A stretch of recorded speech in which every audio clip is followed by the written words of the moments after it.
that idea of smelling food in the kitchen or walking in the house and the meal's prepared, I want that to be in the back of your mind, because Paul references something very similar in this letter. He goes so far as to say that what they gave was a fragrant offering, which was pleasing to God.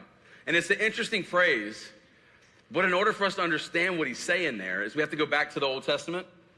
Because in the Old Testament, when the people of God brought an offering to the Lord, when they brought a sacrifice to the Lord, maybe you know the story, they would bring an animal from their flock. And so you just imagine like a family going to the temple, and they would bring like a goat, or they would bring a lamb, and they would take it into the temple, and they would bring it to the altar, and they would present it to the priest. And what the priest would do is take this animal and sacrifice this animal, and it was an example of faith. The blood shed from that animal would be for the forgiveness of the sins of the one who brought it. This was a sacrifice that was presented, an offering before the Lord.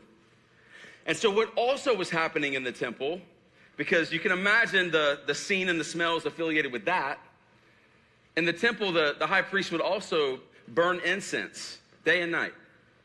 And so there would be this fragrance that would rise up from the altar when sacrifices were taking place.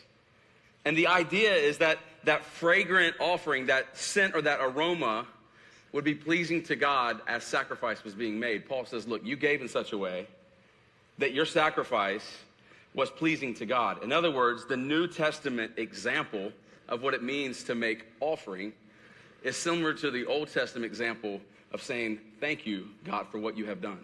Paul says, look, when you gave, church at Philippi, the way you gave and how much you gave, like that was a pleasing sacrifice to the Lord.